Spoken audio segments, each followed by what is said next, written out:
Hey everybody, I'm Dan McClellan. I'm a scholar of the Bible and religion. Let's take a look at a video.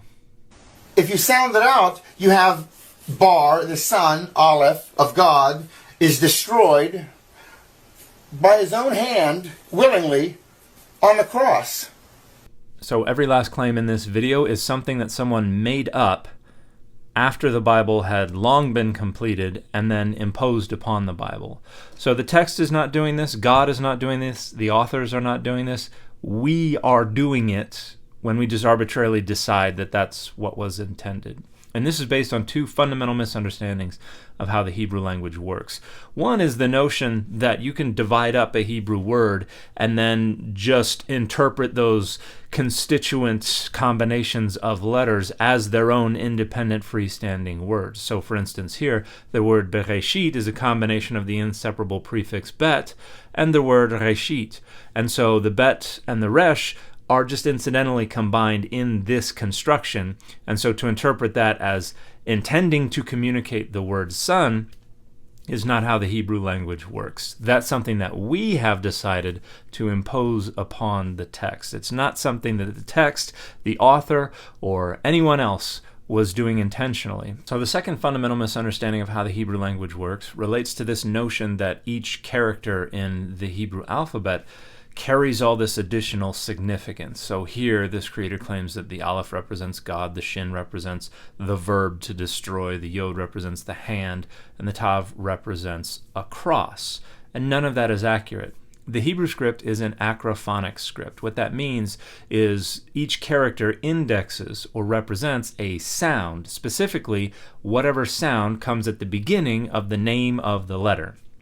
So the letter Aleph is actually a glottal stop. It just represents that stopping and opening of the vocal cords. And that's because the Aleph represents an ox. And in Proto-Semitic, the word for an ox was alp or alf, depending on what language we're talking about.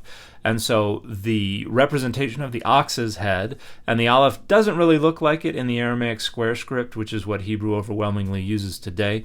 But if you imagine the letter A and that crossbar, you extend out a little bit and then you flip it over on its head, it looks kind of like an ox with ears and horns sticking out. So it descends from a depiction of an ox's head.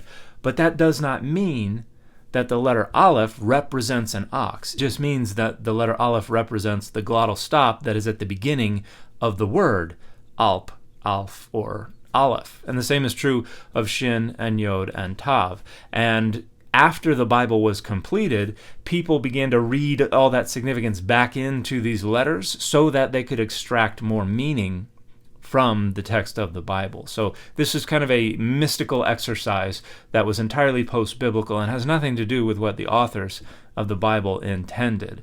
And so the Aleph does not represent God, it just represents an ox's head. The Shin does not represent the verb to destroy. That actually means tooth or teeth, but the Egyptian character from which the letter Shin descends was actually like an extended W and represented a bow. So it has nothing to do with the verb to destroy.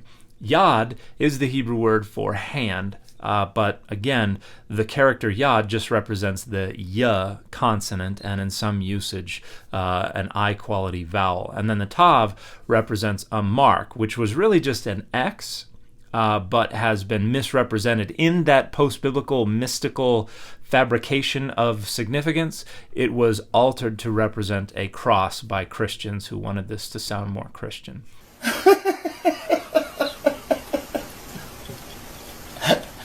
I'm right there with you. And the atheists say there's no God and that man wrote the Bible? He does this with every word, people. Every word. No, we do this when we make this stuff up and then read it back into the Bible. None of this was ever intended by any author of the Bible, much less by any supernatural agent acting as puppet master behind the scenes. Still right there with you. Anyway, that's just really cool. It's really entirely made up is what it is. And the fit for this video has been Spider Punk.